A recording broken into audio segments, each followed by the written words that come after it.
বন্ধুরা, গতকালকের ভিডিওতে শেয়ার করেই দিয়েছিলাম যে বাজার আরো বেশ কিছুটা তলার দিকের জন্য পড়বে।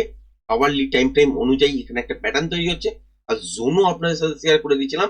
ঠিক এই জোনটায় কিন্তু টার্গেট করবে, যেটা হচ্ছে 25,050 থেকে 24,950 বা 30-33 এই জায়গাটার কাছাকাছি পর্যন্ত। আজকের দিনে যদি লো দেখেন, তলার দিকে কিন্তু হয়েছে 24,920, এই জায়গাটা থেকে লো হয়েছে। তারপরে কিন্তু উপরের দিকের জন্য আমরা বাউন্স দেখতে পেয়েছি।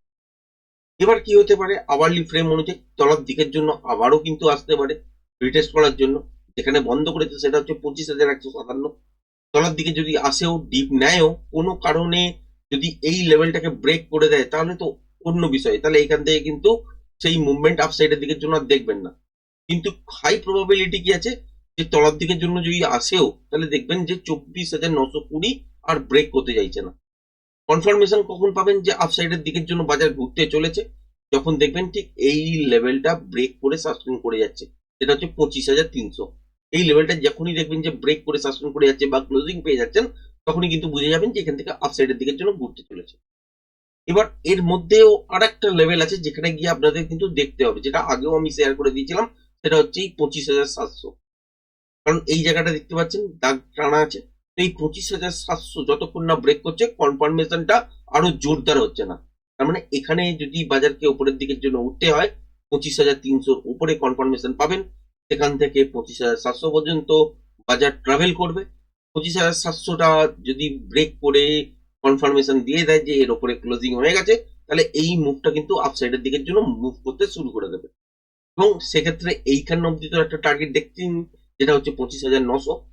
এর পরেও কিন্তু আরো উপরের দিকে যেতে পারে, এবং সেটা লাইভ হাই ক্রস করে কিন্তু অনেকটা উপরে যেতে পারে, কারণ এটা বুলিশ প্যাটার্ন বাজারের মধ্যে কিন্তু তৈরি হয়েছে। এবার তার মানে কি এখান থেকে তলার দিকের জন্য পড়তে পারে না? হ্যাঁ, কখন ডিসাইড করবেন যে এখান থেকে বাজারের মধ্যে এই মুভমেন্টটা আপসাইডের দিকের জন্য যাবে না?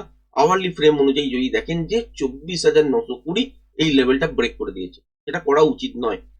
এবার এখান থেকে কিন্তু আপসাইডের দিকের জন্য ঘোরা উচিত। এটা আওয়ারলি টাইম ফ্রেম অনুযায়ী আপনাদের সাথে শেয়ার করছি। ব্যাংক নিফটিতে যদি দেখেন, ব্যাংক নিফটিতে কিন্তু সিচুয়েশন একরকম ঠিকই আছে। আপনার সাথে বেশ কিছু লেভেল শেয়ার করেছিলাম যে এই রেঞ্জটার তলায় গেলে এতটা পর্যন্ত টার্গেট দেখছেনই। এরপর যতক্ষণ মোমেন্টাম পাবেন ততক্ষণ পর্যন্ত হবে। শুধু এইখানে যে মুভমেন্টটা শেষ হয়ে গেছে ভাবছেন, সেটা নাও হতে পারে। বাজার যদি নিফটির ক্ষেত্রে যদি দেখেন যে তলার দিকের জন্য মুভ করেছে, কিন্তু 24,920 কাছাকাছি এসেছে, 20 ব্রেক করেনি, এও কিন্তু তলার দিকের জন্য মুভ করবে। সেক্ষেত্রে 58,000 পর্যন্ত তলার দিকের জন্য আসতে পারে। এই জায়গাটা কিন্তু আপনার সাথে শেয়ার করে রাখছি। এই জায়গাটা পর্যন্ত, যেটা হচ্ছে 58,000, এই জায়গাটা পর্যন্ত তলার দিকের জন্য নেমে আসতে পারে। তারপর এখান থেকে আবার নতুন প্যাটার্ন কিন্তু শুরু করতে পারে। এবার যদি দেখেন যে এই যে সুইং লো আছে, যেটা হচ্ছে ব্যাংক নিফটির ক্ষেত্রে এই জায়গাটা, যেটা হচ্ছে 58,276, হয়তো দেখলেন যে তলার দিকের জন্য বাজার এলো, কালকের দিনে দেখলেন মাইনাসে ক্লোজ হলো, বা ফ্ল্যাট খুলে তলার দিকের জন্য মুভ করলো, তাহলে কিন্তু বুঝে যান যে এই জায়গাটা যেন ব্রেক না করে, যেটা হচ্ছে 58,276। যদি ব্রেক করে দেয়, তাহলে কিন্তু 58,000 পর্যন্ত আসার চান্সেস তো আছে।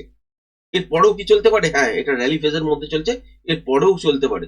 সেক্ষেত্রে বেশ কিছুটা তলার দিকের জন্য মুভমেন্ট দেখবেন। এই মুহূর্তে কিন্তু দেখা নেই যে এই রেঞ্জটা ব্রেক করলে তলার দিকে কত দূর পর্যন্ত যাবে।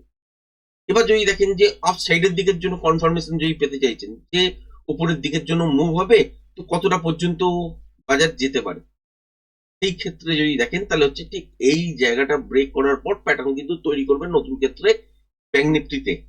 নিফটির ক্ষেত্রে কিন্তু অলরেডি র্যালি ফেজ শুরু হবে, ব্যাংক নিফটি কিন্তু নতুন প্যাটার্ন তৈরি করবে।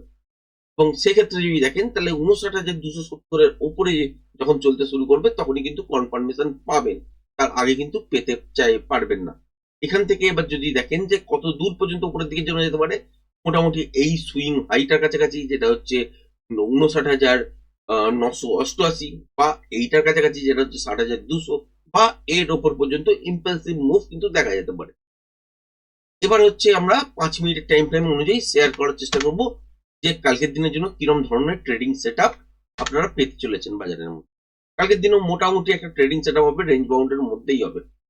হ্যাঁ, এক্সপায়ারি আছে, আপনার সেন্সেস এক্সপায়ারি, সেই জন্য কিছুটা মুভমেন্ট হয়তো দেখবেন, ভোলাটাইল মুভও হতে পারে। এবার যদি দেখেন যে ইনিশিয়াল স্টেজে ফ্ল্যাট খুলেছে, বাজার তলার দিকের জন্য চলছে, ছোট্ট স্ক্যাল্পিং ট্রেড কিন্তু এই রেঞ্জটার তলাতেই পাবেন, যেটা হচ্ছে 25,120 এই রেঞ্জটা ব্রেক করলে কিন্তু তলার দিকের জন্য মুভ করতে শুরু করবে, এবং যতক্ষণ পর্যন্ত মোমেন্টাম থাকবে ততক্ষণ পর্যন্ত ট্রেডটাকে কিন্তু হোল্ড করে রাখা যেতে পারে।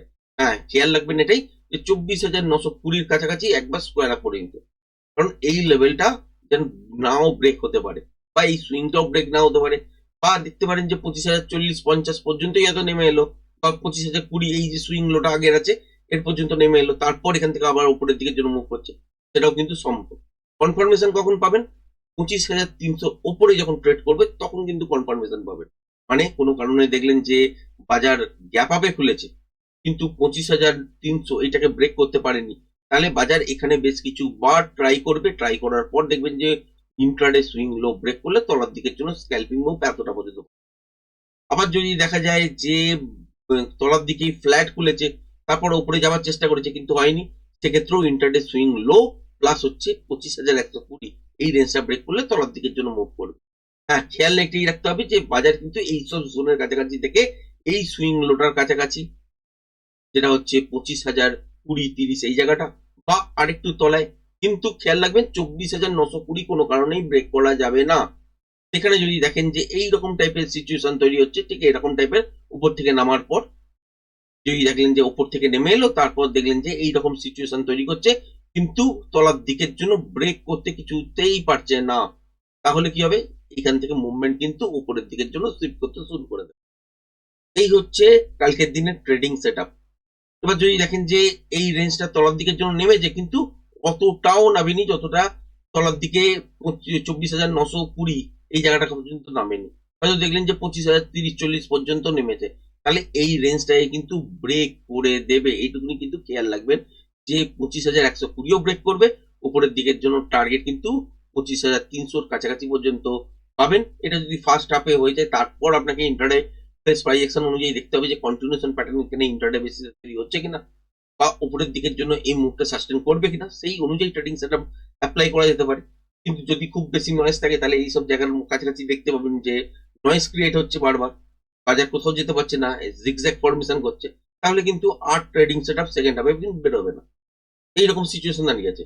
ফাইনালি এইটুকুনি খেয়াল রাখবেন যে 25,300 উপরে যদি কালকের দিনে ক্লোজিং কোনো কারণে দিয়ে দিল, তখন কনফার্ম হয়ে যান যে এখান থেকে আপসাইডের দিকের জন্য বাজার যেতে চলেছে মিনিমাম 25,700 কাছাকাছি পর্যন্ত।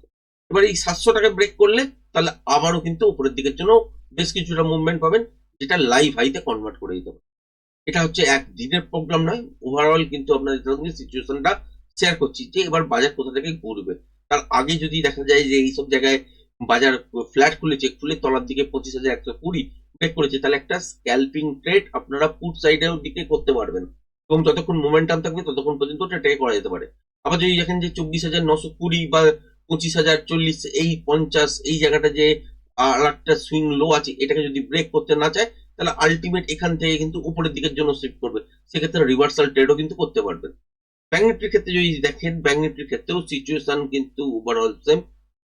এই মুহূর্তে তলার দিকে যদি বাজার আসে কোনো অসুবিধা নেই, সেক্ষেত্রে আসতেই পারে, কিন্তু খেয়াল রাখবেন এই যে সুইং লোটা বানিয়েছে যেটা হচ্ছে 276, এইটাকে ব্রেক করছে কিনা। যদি দেখেন যে কাছাকাছি পর্যন্ত এসছে তারপর উপরের দিকের জন্য চলে গেছে, সেক্ষেত্রে টার্গেট তো বুঝতেই পারছেন যেটা হচ্ছে 59,270, আর এই রেঞ্জটাকে ব্রেক করার পর কিন্তু কনফার্মেশন চলে আসবে যে বাজার এখান থেকে কিন্তু একটা ইম্পালসিভ মুভ করতে চায়, এবং সেই মুভটা কিন্তু উপরের দিকে 60,200 বা তারও ওপর পর্যন্ত কিন্তু মুভমেন্টটা নিতে পারে। এবার যদি দেখেন যে তলার দিকে এসছে বা গ্যাপ ডাউনের সঙ্গে খুলেছে, কিন্তু বাজার দেখলেন যে এই সুইংটা ব্রেক করে দিয়েছে, সেটা হচ্ছে 58,276, তাহলে খেয়াল রাখবেন কি যে 58,000 এই লেভেলটা পর্যন্ত এসে এখান থেকে বাউন্স নিচ্ছে কিনা। যদি কোনো কারণে দেখা যায় যে বাজার তলার দিকে গ্যাপ ডাউন হয়েছে, নিফটিও হয়তো তলার দিকে আসার চেষ্টা করছে, এই লেভেলটা হয়তো বা ব্রেক করছে না, কিন্তু ব্যাংক নিফটি দেখলেন যে গ্যাপ ডাউনে খুলেছে এবং তলার দিকে এই লেভেলটা কাছাকাছি পর্যন্ত এসছে, যেটা হচ্ছে 58,000 10-20 বা 58,000 এরকম কাছাকাছি পর্যন্ত, কিন্তু ব্রেক করেনি, তাহলে এখানে বেশ কিছু সময় টাইম পাস করবে, করার পর কিন্তু এখান থেকে আপসাইডের দিকের জন্য মুভমেন্ট করবে। যদি এই রেঞ্জটাকে ব্রেক করে দিয়ে সাস্টেন করতে শুরু করে দেয় কন্টিনিউ তলার দিকে, তাহলে কিন্তু মনে রাখবেন এখান থেকে উপরের দিকে নয়, এখান থেকে কিন্তু আরো অনেকটা মুভ তলার দিকের জন্য শিফট হবে, কারণ এটা আপাতত আমরা র্যালি ফেজের মধ্যেই কিন্তু দেখতে পাচ্ছি। তো এই মুভটা কিন্তু 58,010-এর তলায় কিন্তু র্যালি ফেজের মুভ তৈরি হবে। আর যদি এটাকে র্যালি ফেজের মুভটা যে টার্গেটটা পর্যন্ত হয়েছে সেটাই যদি লাস্ট হতে হয়, তাহলে দেখবেন 58,276 আর ব্রেক করবে না। যদি ব্রেকও করে 58,000 আর ব্রেক করবে না। ওইখানেই দেখবেন যে এরকম করেই বাজার বারবার এখানে জিগজ্যাগ ফরমেশন করতে করতে আলটিমেট ওপরের দিকের জন্য ইম্পালসিভ মুভ তৈরি করতে শুরু করে দেবে। আদারওয়াইজ যদি 58,000-এর তলায় চলতে শুরু করে, তাহলে এখান থেকে কিন্তু তলার দিকের জন্য ওই র্যালি ফেজটাই কিন্তু কন্টিনিউ থাকবে এবং 2.618 হিসাবে কিন্তু র্যালি পাবেন। এবং এই মুহূর্তে আমার কাছে ওই মেপে দেখা নেই যে 2.618 কোথায় পড়ছে, সেই জন্য শেয়ার করতে পারলাম না। কিন্তু 58,000 এটা আমার দেখা আছে, সেই জন্যই আমি শেয়ার করলাম। এরপর কিন্তু এটা 2.618 হিসেবে কিন্তু টার্গেট তলার দিকের জন্য শিফট হয়ে যাবে 58,000 ব্রেক করলে। এক্সপেক্ট করবো যে নিফটিও যদি তলার দিকে নামে, ব্যাংক নিফটিও কিছুটা হয়তো তলার দিকের জন্য ডিপ নিতে পারে। প্রথম 5-10 মিনিটের মধ্যে গ্যাপ ডাউনের সঙ্গে খোলার পর দেখতে পেলেন যে তলার দিকের জন্য মুভ হলো, তারপর এখান থেকে উপরের দিকের জন্য ঘুরে গেল, সেটাও কিন্তু পসিবল।